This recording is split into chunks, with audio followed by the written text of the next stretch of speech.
So we're just going to we're gonna do momentum. So that's weird, Iris. Like working from home sucks. So here we're gonna have like a car of mass m starts from rest. The driver applies a constant force by pushing down on the gas pedal. The car accelerates forward for a time t. At the end of this time, the car travels at a constant velocity for the same amount of t that it accelerated. The driver next applies a force on the brakes equal to the force applied to the gas pedal earlier. Eventually, the car comes to a stop. Okay, so this is just going to be like a car is moving, right? And then the car speeds up because it accelerates because they press on the gas pedal, and then after some time it travels at a constant velocity, and then the driver applies a force equal to the force applied but the opposite direction, causing it to stop, right? So this is going to be a really weird graph, and part A asks for draw a force versus time graph from when the car starts moving to when it stops, right? So what we have here, by the way, these questions are in Google Classroom, so just, if you're going to follow along, please look at those. So we're going to draw a force versus time graph, okay, of what's happening in this graph, right? So let's apply it. Let's look at the different sections that we have, right? So the first section that we have is that we're applying a constant force, right? So that means that if we're going to apply constant force by pushing down on the pedal, okay, so we're going to apply, so the first thing is constant force, okay, and we know constant force, oops, sorry, I spelled constant wrong, I spelled constant really wrong, constant force, so what we know about constant force is that it's going to be like a straight line, right? So that's what we know about constant force. And now let's look at what happens next, right? So the car will accelerate for a forward time t. So it's for the first part, there'll be a constant force where the car is accelerating. At the end of this time, the car travels at a constant velocity for the same amount of time. So for the same amount of time in the second motion, right, it's going to have a constant velocity. So what constant velocity means, if there's like a constant velocity, means there's no acceleration. If there's no acceleration, remember, if there's no acceleration, there's also no force, because force is equal to ma, right? So force needs acceleration. So if there's no acceleration for this object, there's no force applied, right? So the second part is constant velocity, and it's going to have zero force. I'm going to put that there. Zero force. Okay. And then after that is the driver next applies a force on the brake equal to the force applied to the gas earlier. So this one is going to have the third motion will have like a brake, so it will be a decelerating force, right? It will be like a negative force. So it'll be negative, and it will be the same as like first motion, so it's going to be a negative constant force. Okay. And then eventually the car comes to a stop. Right, so these are the three motions that we have. So the first motion is, and especially this is a force versus time graph. The first motion is a constant force, so that should be really easy, right? Let's name this like T1, T2, and then T3. Okay, so for T1, from 0 to T1, we're traveling in a constant force. I'm gonna put force here. We're traveling constant force. It's just gonna be a straight horizontal line. Okay, and in the second part, it says that we're going to have a constant velocity, meaning zero force. If what zero force means is no force, zero, right? That's what zero force means. And then after that, we're going to have a negative constant force. So we're going to have a little bit, we're going to extend this graph, right? And it's going to be equal to this force, right? But except in the negative direction. And that's going to be from T2 to T3. Right? That's it. That's the graph. Okay, it's super easy, especially since it's the force versus time graph. Okay. Next, for part B, we're going to draw, and this is something we've never done before. We're going to draw a momentum, okay, versus time graph. Okay. So momentum versus time graph. There's things that we have to know about momentum. So if you guys remember, things about momentum is mass times velocity, right? That's the basics of momentum. It deals with the mass of the object and the velocity of the object. At the base of it, it's like how hard is it to stop an object, a moving object, right? So if it has a lot of mass, a lot of velocity, it's really hard to stop. So it has high momentum. If it has low mass or low velocity, it's pretty easy to stop, and it would have low momentum, right? And that's the basics of it. So that's going to be what momentum momentum is. So obviously what's going to happen here is if we know that there's going to be a constantly applied force in the beginning, right, during the first part, we know since there's a force, there's going to be a positive acceleration. So if there's a positive acceleration, it means the velocity is going up. So if the velocity goes up, according to this equation, if velocity goes up, momentum has to also go up, right? That's just the direct proportionality between velocity and momentum. Okay, so we know that if the car, since you're applying a force, that the car is going to speed up and accelerate, it's not like the mass will change, right? The momentum will also go up during this time. Okay, and then after that, we know, so momentum going up, so let's name this T1, T2, and then T3. Okay, so we know that at the beginning, right, we know the momentum is going to go up. Okay, we know it's going to go up because we know the velocity is going to go up. And it's going to be a straight line because this is like a linear equation, right? When velocity goes up, momentum goes up, like with a direct proportionality. And then next, we're going to have a place with constant velocity, right? If it's a constant velocity, if velocity stays the same, momentum also stays the same. So during this time, the entirety of momentum stays the same, right? It's going to be a straight line. That's it. And then the third part is, it's going to have a negative constant force, right? So what that means is the velocity of the object is going to slow down until it comes to a stop, right? So it's going to be like this, right? It's going to be a trapezoid, like a symmetrical trapezoid. And when we should understand that, like, if it comes to a stop, if velocity goes down to 0, then momentum also goes down to 0. Okay, that's part B. Should be, again, pretty simple. So look at part C. Just before you push on the gas pedal to accelerate, your friend of equal mass as you jumps in the car. Assume that force applied is the same as the previous parts to this problem. Explain any changes to the car's acceleration, momentum, and velocity. And so this is going to be very weird, right? So what's going to happen here is that, like, hey, when you're going to press on a gas pedal, right before you press on a gas pedal, there's another mass added to the car, right? One of your friends jumps in the car. And this should be like, and it's not even like you have to apply physics concepts. You just kind of have to think about it, right? So if you're moving, right, or you're going to accelerate and somebody jumps in your car, okay, if somebody jumps in your car and assuming the same amount of force is applied, right, we have several things. It's like force is equal to ma, okay, and then obviously P is equal to mv, right? So we know that if mass is going to go up for both, right? If mass is going to go up for both and force is going to stay the same, it means the acceleration will be less, right? That's basically what it means, right? So you're going to say, like, hey, we know that the acceleration will be like less, right? Like the rate of acceleration will be less. If the rate of acceleration will be less, that means the maximum velocity will also be less, right? Because acceleration doesn't go up as high, right? If it's not fast, if it's not, the rate is not large, right? Then that means it's not going to have a maximum final velocity, right? So the maximum velocity will be lower. You know, by how much, but it will be lower. Okay. But this is also important, right? So the only thing changing here is the mass, right? So if the mass is going to change, we know the mass is double, right? And we know based on what we just figured out here, the velocity will go down. And this is very important. Unless like there's this outside force that is applied to a system, remember, and this is very important, we have something called conservation of momentum. Okay? So as long as there is no outside force that is being applied, there's no outside energy that is being applied into the system, the momentum of the system will stay the same. In this case, the momentum of the system will stay the same. So acceleration will be less, max velocity will be less, right? But the momentum will be constant. Okay, momentum will be constant just because momentum is conserved, right? And that's pretty much what's going to happen in this motion, right? Acceleration will be a lot less, right? Because there's a new mass added in. Velocity will be less because we won't reach the same amount of velocity because the acceleration will be less, right? And then momentum has to stay constant because momentum is constant, okay? Or momentum is conserved. So let's look at the next question. So the next question is also going to be a momentum problem, except this one deals with like the concept of impulse, okay? So the concept of impulse, again, we have P equal to mv.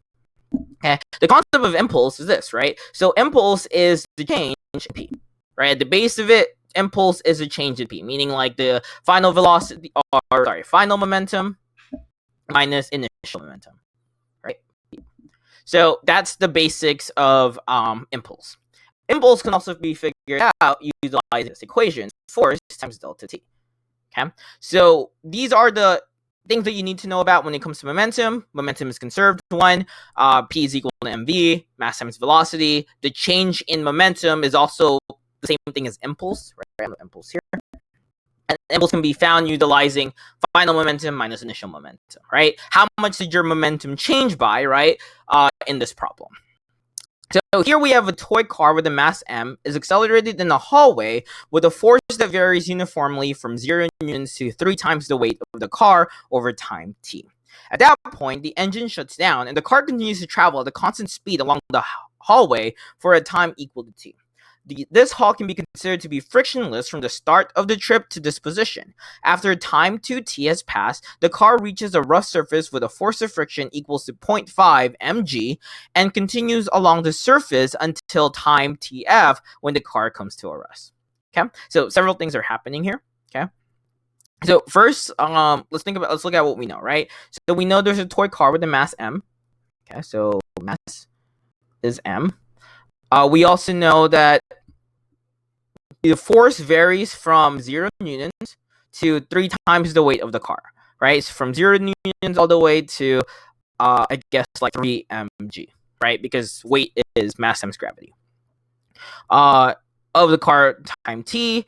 At that point, the engine shuts down and the car continues to travel at a constant speed along the hallway of time equals t. Okay, so let's look at what part A is. Part A is create a graph of force versus time for the entire trip of the car. It's very similar to the first problem that we just did, but again, force versus time.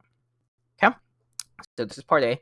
So let's look at what's going on here. So let's look at the first motion, right? So the first motion is, we know that a toy car with a mass m accelerating in the hallway with a force that varies uniformly from 0 newtons to 3 times the weight of the car.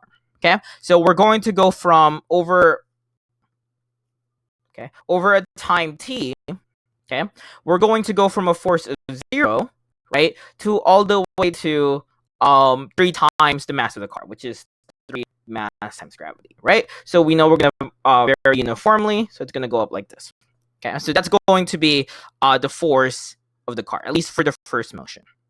Okay, and then at that point, the engine shuts down and the car continues to travel at a constant speed along the hallway, right? So similarly here, the engine shuts down, it means there's no force, right? There's just constant speed, that means there's no acceleration. No acceleration means no force, right? So again, from the same amount of time, let's name t1 and then let's name this t2, the force is 0. Okay, again, this looks very similar to the graph before. So now let's look at what's happening.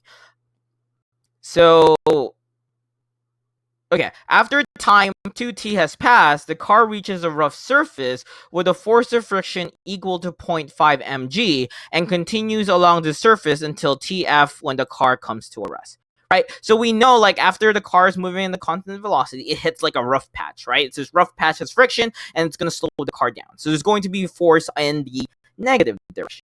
So that force from the negative direction comes from the friction in that rough surface, right? And that force will be negative 0.5 mg. Okay, and we know that that's going to be the force. And what's going to happen there? It's not like the force slowly becomes 0.5 mg. There's going to be just a random force, like a constant force of negative 0.5 mg. So instead of having like a line going up or line going down, it's just going to be a horizontal line, okay, to tf. And that's how the graph will basically look like. Again, it should be pretty simple. So let's look at part B. Calculate the impulse given the car by engine during time when the force acts t. Okay, so we're going to calculate impulse. We're going to calculate change of p, and we're going to calculate impulse when the given by the engine. Okay, so during this first part right here, we're going to look for the impulse, the change in momentum. Again, this is super easy. We know that during this time, we know that t has elapsed, right? So we have different ways to finding change in momentum. It's either final momentum minus initial momentum, right? Or impulse is equal to force times delta t. Okay. Again, we have this graph. We know force is equal to delta t. We know how much force, right? And this is going to be very important. So during this time, to find impulse, right, we got to think of hey, during time t, and this is very important, during time t, you know that force, right, is not consistent, right? Force is not constant. There's going to be an increase in the force. It goes from 0 all the way to 3 mg, okay? But what we know during this time, right, what we know, and this is going to be very, very important, and this is going to be important, especially with like the way you would cancel units and the way you would like how to go from the I guess like the graphs to the equations, right? So if you notice here, the equation is force times delta t, right? And that would be great, right? And we have force right here. We have force, and then we have t. Okay. So what we can do here is k, right? That looks like I can just find, right, the area under the curve. Force times delta t, right, in a force versus time graph. Okay, in the force versus time graph, the area gives you impulse. Okay, the impulse for a force versus t graph gives you impulse, gives you the change in momentum. Okay, and this problem again becomes a lot easier because we know the height, right? So it's going to be 3 mg times t, right, divided by 2, because the area of a triangle is width times height, or base times height divided by 2, right? And that's impulse. That's a calculation of impulse. Don't give us numbers, right? So this is the best we can work with. So now let's look at part C. Part C is calculate the momentum loss by the car during the time when the force of friction is acting on it, right? So what we're gonna have here is we're going to look for how much momentum was lost, right? How much momentum was lost is very similar to how much was momentum change negatively, right? So if we're looking for how much momentum was lost, it's the same for as looking as how much momentum was changed, which is impulse, right? So we're going to look at, again, impulse in this problem. How much impulse was there, right? How much change in momentum was there? And in this case, it will be in the negative direction. And again, it's just area. Okay, we know it's 0.5 times t, so we're gonna have and this is just like a rectangle, so it's just base times height. So the change in momentum will just be negative 0.5 times t. Right, that's it. Okay, so D is calculate the total time. Okay, calculate the total time until the car stops. So let's see what we're gonna have here. So here what they want us to do is they want us to figure out how much time, right, will pass during this time, right? How much, let's see. Okay. So how much time will it take for the car to stop? Okay.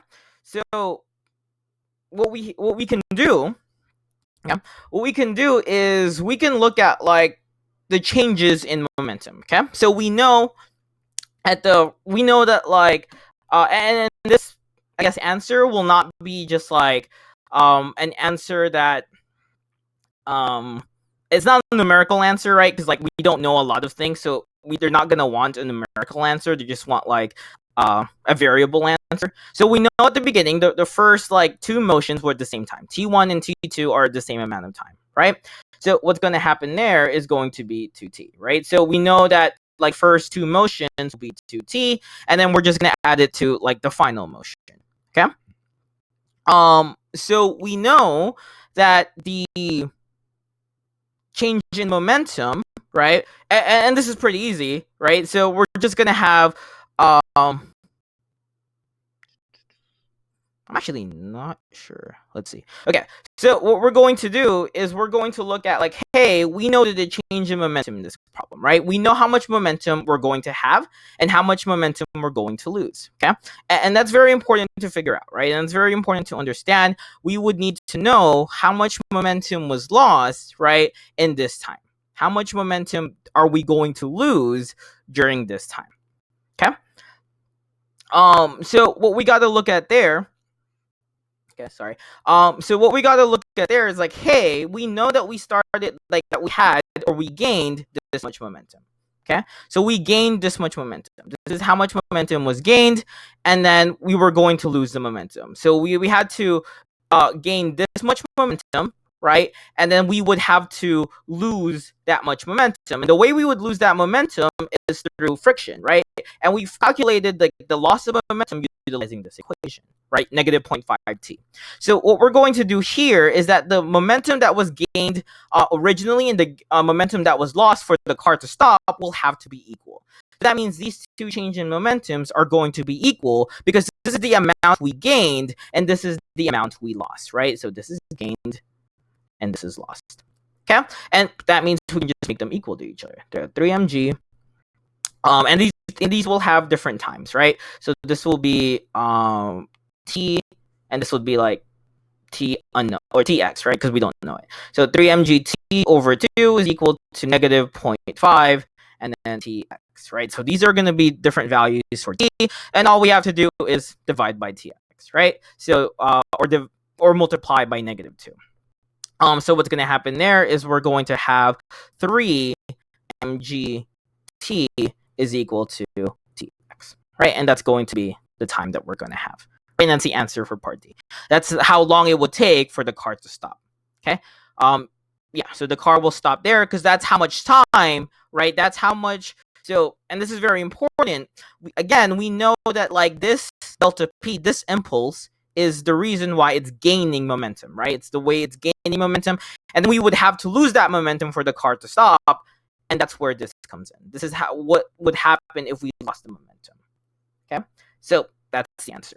So now we're going to look at, we're going to move away from momentum and we're going to look at energy. The important thing about energy is the concept of potential energy, right, and kinetic energy. So potential energy is mgh, kinetic energy is 1/2 mv squared. Potential energy deals with like the height, right? The higher the object is, the more energy it's going to have, right? For us to like lift up anything, would require us to put in energy and give it energy. Okay, so if we would want to lift an object like higher, right? If we wanted to lift an object on the top of our head, we would need to apply energy, right? And convert our work, okay? Because we're moving it up, we're going to convert our work from our body into potential energy, right? And then we dropped it. If we drop it, we're converting it into kinetic energy. So here we have an amusement park. This is like I guess a roller coaster problem. So your family is visiting your favorite amusement park and you head for the roller coaster. You start by sitting on the roller coaster at rest. After the cars are loaded, a motor exerts a force F on a chain to lift the coaster up to a height h. The tracks of the coaster for the first part of the trip is a straight line up a diagonal line to the top of the first hill and makes a 45-degree angle with the horizontal. So this is a 45-degree angle. The roller coaster gains velocity as it goes up the hill and has a speed equal to VO as it reaches the top of the first hill. Okay, the total mass of the roller coaster and riders is mass m. So during this part, the distance between here and here, like the starting point and the top of the hill, is d. Right, that's going to be the distance, and they're going to apply a force F. Right, it's going to be these. And we know at the tip top, it's going to have a speed of VO. So that means like at the top, it's not going to have zero velocity. When it reaches the top, it's going to have some velocity, right? So it's going to speed up. It's going to start from zero velocity, right? So the initial velocity is 0, and then it's going to go up, put like VI. It's going to go up, and it's going to have a velocity up here, or quote unquote final velocity of VO. Okay? That's basically the motion of the first part of the roller coaster.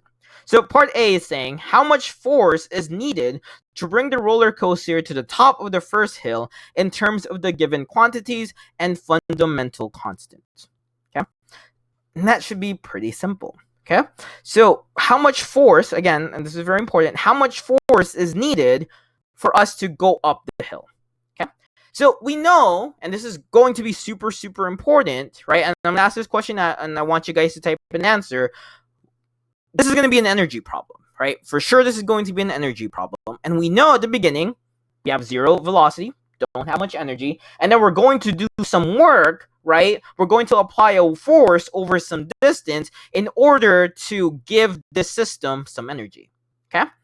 So we know that at the top, right, it's going to have a speed of VO. So my question is, and what I want you guys to type out is, what energies, right? What kind of energy does the car have at the top of the roller coaster?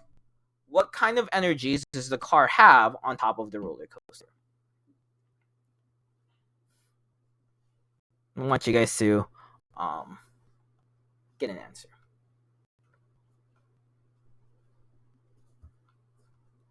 Yeah, it's going to have both potential and kinetic. Yeah, so it's going to have potential because it gains some height, right? Since there's a height, there's going to be potential energy. And it's going to have kinetic energy because it has velocity, right? As long as there's motion, as long as there's velocity, it has kinetic energy. So at the top of the hill,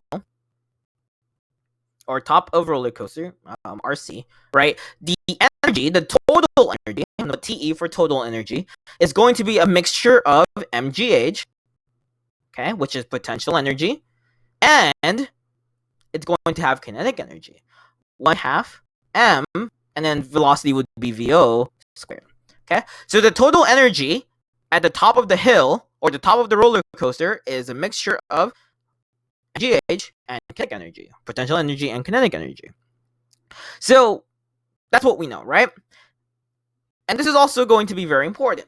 Since we know that it didn't have energy in the beginning, because, you know, it doesn't have height, didn't have velocity, right? And then it gained that energy, we know that there was energy put into the system, right? There was a change in energy, right? So, yeah, there was a change in energy and the system was given energy. And remember, the way we transfer or the way we give energy is through the concept of work, right? So we're going to have the concept of work, okay? And work is going to be force times distance, okay? Work is force times distance. So we know that, like, we're going to put in work into this roller coaster, or a machine is going to put in work into this roller coaster to give it this energy, okay? So that means that the work that we're going to do, and work is also in joules, so the work that we're going to do, and this is for part A, is going to be, right, again, force times distance, but the work that we're going to do is equal to the total energy, okay? So if we know the total energy is this, mgh plus 1/2 mvo squared, then we know that the work that we're going to do is equal to the total energy, which is mgh, because that's how much energy we're giving this system, 1/2 mvo squared, right? And I know what work is. Work is force times distance, because especially since we're looking for force, I can figure that out, right? I can derive equations. VO squared. So now, right, now this is going to be very easy. Now I'm like, hey, if I'm looking for force, all I have to do is divide by d. Okay, so force is equal to mgh plus 1/2 mvo squared over d. That's it. That's force. Okay, obviously I can probably like simplify this problem, but there's really no need to. Okay, so that's going to be the force that we're going to need to apply over this much distance. Okay, so the force applied over a certain distance gives me this energy. Okay, that's it. Pretty simple. So now let's look at part B. Part B is saying the roller coaster falls to the beginning height after it breasts the first hill. Using energy conservation to determine how fast will it be traveling on a frictionless track. So what we're going to do is the roller coaster falls to the beginning height after it breasts the first hill. So what happens is after the roller coaster reaches the first hill, obviously it's going to go down, right? And it's going to gain some velocity when it gets to this point. And the question is, right? The question is how much velocity, right?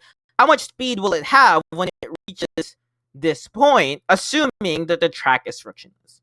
Okay, so assuming the track is frictionless, right, going from this much energy, how much velocity will it have once it goes down?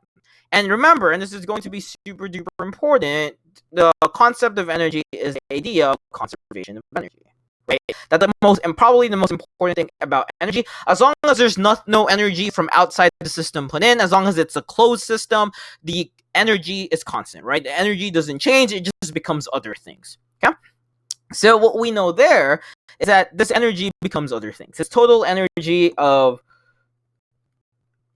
mgh plus 1/2 mvo squared will become, right, other things. And this is going to be very important.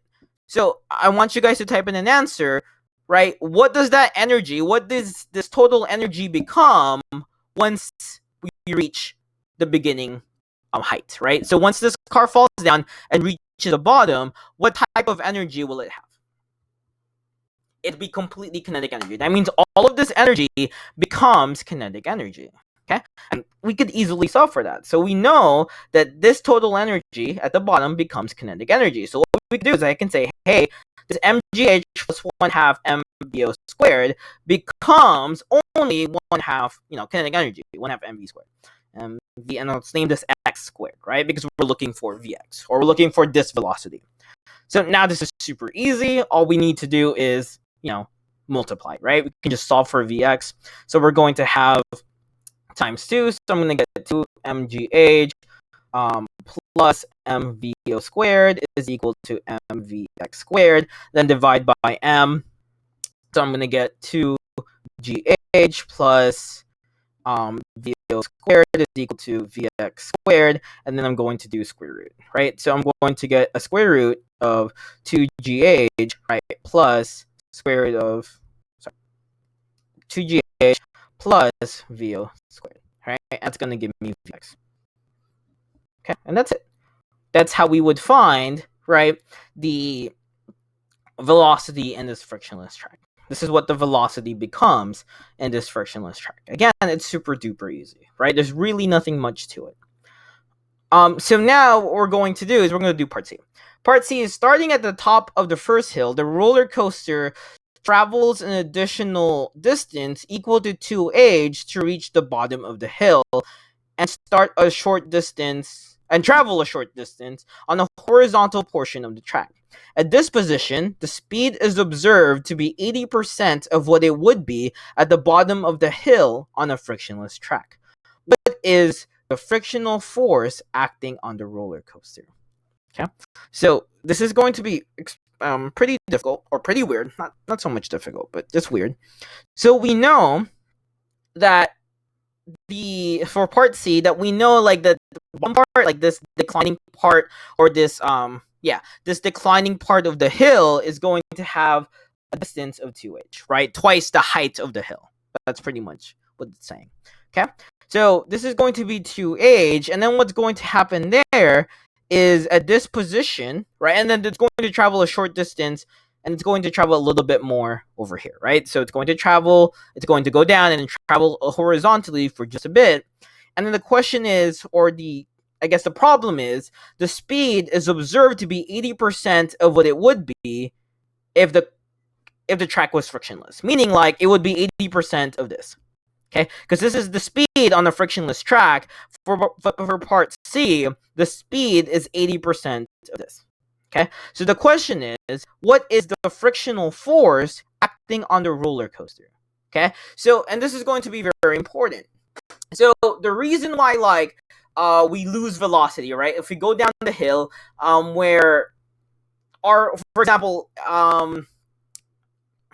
okay, so let's say like we have a ball, right? And then you drop it, right? You drop it from a certain height. The reason why all of its energy, right? Like the reason why the energy of just the ball is not totally conserved is because air resistance is doing work on the opposite direction, right? So what's the same thing that's happening here, right? So what's happening here is the force of friction is causing the energy of the system, right? It's causing it to lose 20% of its energy. Okay, so the friction is causing it to lose 20% of its energy. That's basically what's going on right now. Okay, so the question is, right, and this is going to be weird, right? So the frictional force, okay, so that means the work done by friction, and I'm gonna write it here. Okay, so the work done by friction, okay, is going to be 20%, okay, of it's going to be 20% of the total energy. Okay, so again, the work done by friction. Wait, no, that's not true. My bad, guys. Okay, let's restart. So we know that the speed, right? So the Vx in this part, let's name it V x f, I guess. We know that like this new velocity will be 20%, right? Which is 0.2 of this final velocity that we saw form for part B. So it would be 20% of the square root of 2gh plus VO squared. Okay, that's the final velocity, or that's the final velocity that we're going to have in part C, and that's because of friction. That means it's going to lose some energy due to friction. So that means friction is going to do some work. Okay, and that's super duper important to understand that friction is going to do some work. Not 20%. I bet this is 80%. Okay, so it's going to be 80%. So what we're going to do now is like, hey, we're going to go backwards, right? So we're going to go backwards, and we're going to see like, hey, utilizing what we know here as our velocity during this part, how much kinetic energy do we have during this time, right? And all we have to do is, again, just work backwards. Okay, so this is our so we know kinetic energy, right, is going to be 1/2 V xf squared, right? mvx squared. So that's, equation for kinetic energy, and we're just going to plug in our new value for our new velocity. So it's going to be 1/2, that's going to be m, and then it's going to be 0.8 square root of 2gh plus VO squared, right, squared. Okay, so I know this is going to be really weird, at least like visually, right? And that should simplify to 1/2 m, right? 0.8 squared is 0.64, so that's going to be 0.64. Oops, no, 0.62. 0.64, and then this squared, right? The square root of 2gh plus VO squared is going to be 2gh plus VO squared. Okay, so that's how much, right? That's how much kinetic energy the system has. Oops, sorry. That's how much kinetic energy the system has. And again, we can probably simplify it some more and have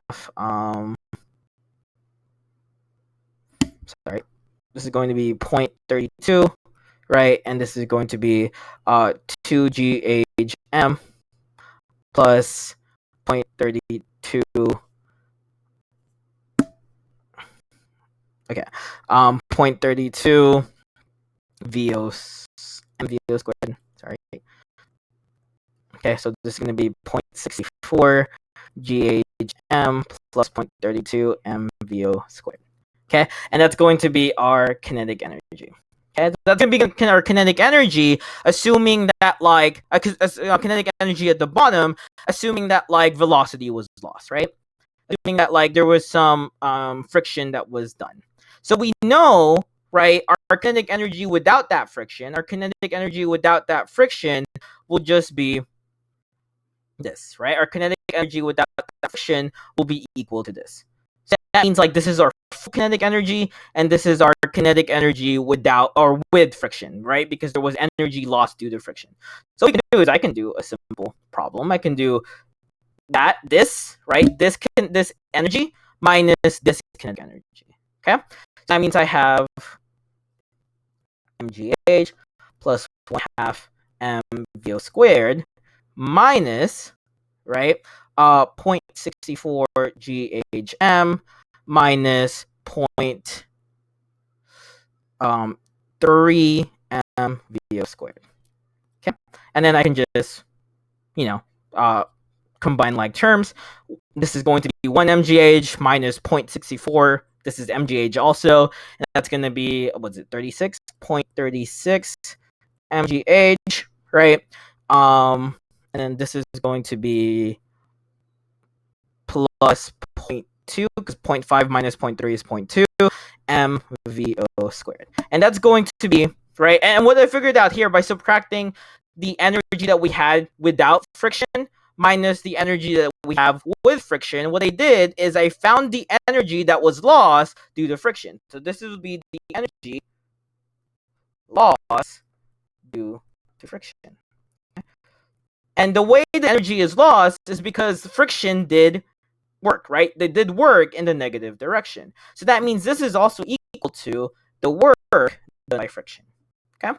And we know work done by friction is going to be the force of friction times the distance that it traveled, right? In this case, it's going to be 2h. Okay? So I can just, derive it utilizing, like, making equations equal to each other. So I get 0.36 mgh plus 0.2 mvo squared, right, is equal to force of friction times 2h. And then now I can figure out force of friction. Okay, I'm just going to divide, and I get 0.36 mgh plus 0.2 mvo squared over 2h is equal to the force of friction, right? And that's going to be the answer for a force of friction. So, and then again, we can probably simplify this problem some more, but for now, we don't really need to. But the important thing here to understand, especially for part 3, is that, like, if there is energy lost to friction, and what I did here is I know that there was energy lost to friction. So what I did for part C is I figured out, hey, if it only has 80% of the velocity, right, 80% of the velocity that we had, that we calculated for part B, I can figure out by working backwards how much kinetic energy that we have, right?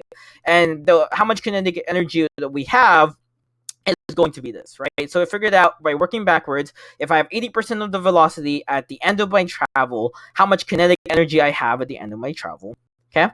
And, again, I just simplified it. And what I did is, if I know how much kinetic energy I have with friction and how much kinetic energy I have without friction, I can subtract them, right, to find the energy loss due to friction, right? And I know if it's the energy lost due to friction, it's the amount of work that friction did, and they just make it equal to the work equation, and this is it, right? I know, like, the math here, or at least the algebra part, it can be a little bit difficult, but if you just follow along, it really shouldn't be, right? It's pretty simple algebra, and I hope you guys would have a calculator, okay? And that's going to be friction. That's going to be the concept of energy. So energy is super cool, right? So energy is super cool because energy, right, is pretty easy. Energy is all about the conservation of energy.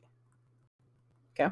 So it's all about the conservation of energy, and it's going to be the most important part about energy, because you can do a lot of problems just utilizing energy, right? So we've talked about this before, but if I have, like, a problem like this, say 10 meters, let's say 10 meters, and this is gonna fall, right? And let's say the mass of this object is like 2 kilograms. So let's say it's going to fall, and I wanted to find its final velocity, right? There's 2 ways to solve that, right? So here I know that the change of x is equal to 10. I also know that, like, the initial velocity, since it's being dropped, is 0 meters per second. And I know acceleration due to gravity is going to be negative 10 because of acceleration, because of gravity, right? Meters per second squared. And then I would have to use kinematics to be able to solve for the final velocity, right? Let's say I was looking for final velocity, I would use kinematics to find final velocity. But I don't have to. I don't have to use kinematics to find final velocity. I can use energy instead, right? I know the height of this ball, right? And I know the mass of this ball. So I know before I drop the ball, it's going to have potential energy, just potential energy, right? So it's only going to have potential energy. So what I can find is, like, hey, I know the mass is 2, I know gravity is 10, I know height is 10, right? So I know the total energy that this system has is 200 joules, right? And that's the potential energy. And I know when it reaches the bottom, right, all of this potential energy becomes kinetic energy, right? And since there's no energy loss, the kinetic energy will be the same as the original potential energy, which is 200 joules, okay? And I know my kinetic energy equation, okay? And then just find V, right? Times 2, so M is 2, I think, yeah, so M is 2, so this is just going to be V squared is equal to 200, and V is equal to the square root of 200, okay? That's going to be your answer. So energy is super cool because it makes a lot of problems like really easy, assuming like friction doesn't exist, right? So a lot of the problems, especially in AP1, is like friction is almost always non-existent. Okay, another way we can apply this problem to problems like this. So problems like this, let's say we have a ball again, like let's say 3 kilograms. Yeah, so let's say we have a ball that's 3 kilograms, and then we have let's say this is like 2 meters, let's say this is like 1 meter, and so on. Okay, so we have this problem. This is 90 degrees. So let's say we have this problem. Okay, and then we would have to like, let's say I wanted to find what is the final velocity when it reaches this point. So this problem becomes really weird, right? Because like the concept here is that the acceleration due to gravity is downwards, right? So it's not this way. This is wrong. It's not going to be that way. It's going to be downwards. So we know that this is going to be like a sine constant. This is mg. And it's going to be the reason why it's going to roll down is a sine component of gravity, right? It's sine theta of gravity. Okay, and we would have to use like trig functions and stuff to be able to solve for final velocity, right? So we know the initial, then we would have to use like this acceleration to find final velocity. But again, guys, and this is going to be very important, like that's kind of difficult. So at least kinematically and using forces, that's kind of difficult. But what I can do is like, hey, I know the height. So I know over here it only has potential energy. So it's going to be m, which is 3, times gravity, which is 10, times height, which is 1. So I know this has 30 joules of potential energy. Over here, it's also going to have energy, but instead of potential, it's going to have kinetic, right? And again, I'm like, hey, I know there's no friction. I know energy is conserved, so the kinetic energy will be 30 joules. Hey, I know this. 1/2 mv squared is equal to 30 joules. 1/2 the mass is 3. V squared is equal to 30. And then I would just have to work backwards. I have 3v squared is equal to 60, and then divided by 3, v squared is equal to 20. Okay, and then square root of v is equal to square root of 20. Okay, and that's going to be my kinetic energy, or sorry, my velocity during this time, meter per second. So instead of doing this problem using kinematics, which I can do, it just will take a very, very long time to do so, I can look at this problem by kinetic energy, which is the understanding that like, hey, I know that kinetic energy or that energy is conserved, right? That energy in a system is conserved. This problem even works with like let's say friction, right? So let's say there is friction in this problem, right? Let's say this has so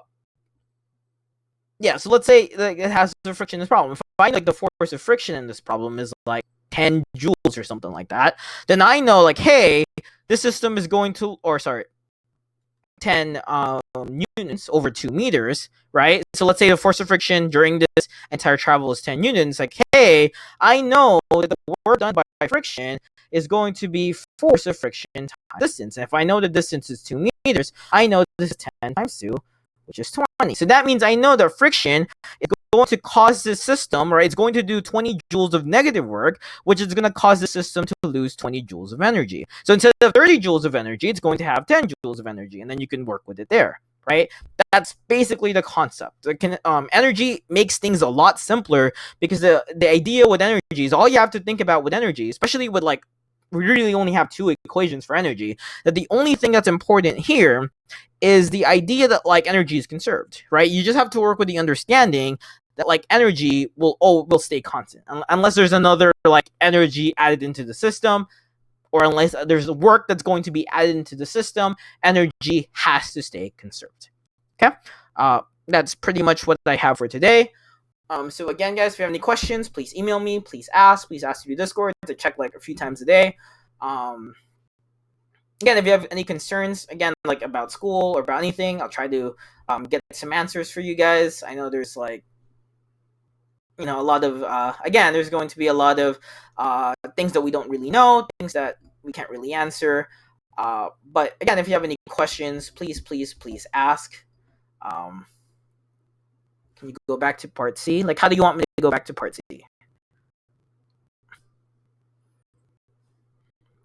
Like the work? You want to take a picture of it? Okay. So it would be like this. Be all of this. Okay. So, but that's the again, like, we're going to have, what is it? How many days are in April? Is it like 30? It's 30, right? Yeah, there are 30 days in April, so we have like 16 days left for the AP exam. I know I know it's going to be really weird. Like, it's going to be a pretty hard AP exam, and it's going to be really weird. I think all AP exams are going to be really, really weird just because of, like, the formats of it. Especially if, like, your strong suit is not the writing portion, right? Like, the writing is going to be super important for pretty much every AP exam this year. No matter what AP exam, like, the writing is, you have to be a really good writer. But just know that, like, yeah, we only have 16 days left. I know I gave you guys an AP prep book, like, in the beginning of the year. Please, like, use that to your advantage. I'm going to assign, I think I'm going to assign you guys, like, 3 questions to do on Sunday. Yeah, I'm going to assign you guys 3 questions to do.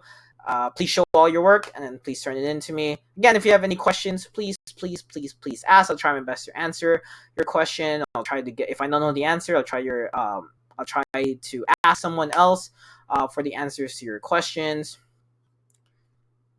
What else? What else do I have? Yeah, I think that's pretty much it. So I'll see you guys on Thursday. So thank you guys for coming. Thank you guys for being here. Like, I know this sucks for everybody. But we'll on. I guess not for some of us who actually like working from home. But yeah, I'll see you guys. When, hopefully, when we get back to school, we can see you guys. But we have to work what we have. Okay. All right. Bye, guys. Have a nice rest of the day.